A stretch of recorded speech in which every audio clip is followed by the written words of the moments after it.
Hi, I'm Josh, and I've had the privilege of working at the Children's Cancer Institute for 13 years. So I'd like to tell you a story about a 12-year-old boy I know very well.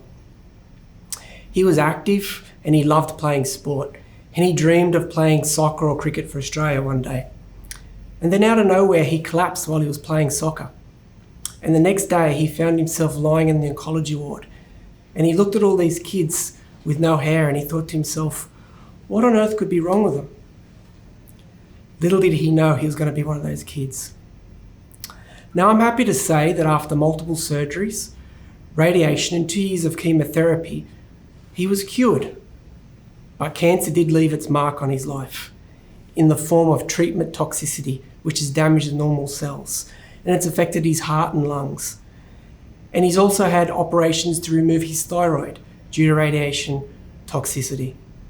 So it's been my mission to develop drugs which are effective at killing the tumour cells and less toxic to those normal healthy cells in the body.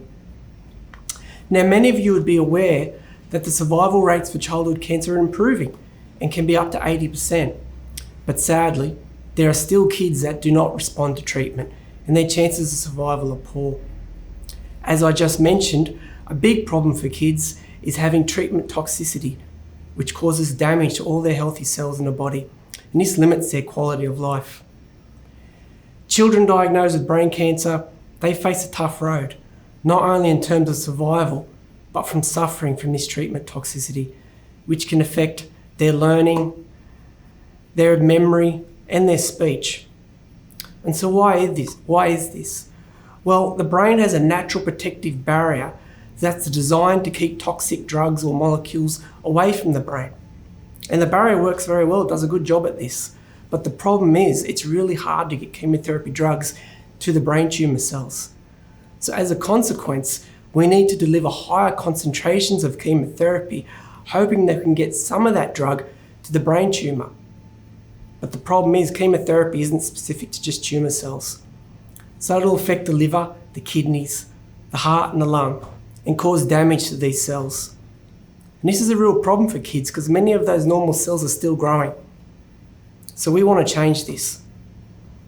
Could you imagine a future where we treat kids not only with the intent to cure their disease, but to do it in a way where we minimise or even eliminate the toxic side effects so they can live a long and healthy life? So what's the solution? We believe it's with tiny nanoparticles to be used as delivery vehicles for chemotherapy drugs. And we can make these nanoparticles in the lab. Now, these nanoparticles are 5,000 times smaller than the width of a single strand of human hair. Importantly, we can package chemotherapy drugs into these nanoparticles. Then we can actually decorate the surface of these nanoparticles with proteins that are designed to recognize that barrier in the brain and squeeze a nanoparticle through it. And once the nanoparticles are in the brain, they can selectively bind to the tumour cells. So what's the benefit of this? The benefit's twofold.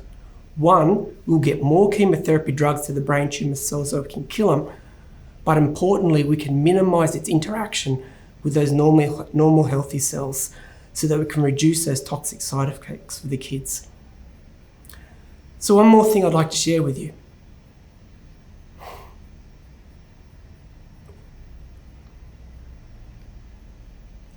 This research is very important to me because that 12-year-old boy I spoke about, that was me.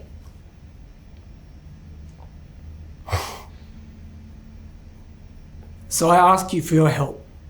Please support this course so that we can accelerate our research, optimize these nanoparticles in the lab, and get them to the kids as quickly as possible. Thank you very much for your time.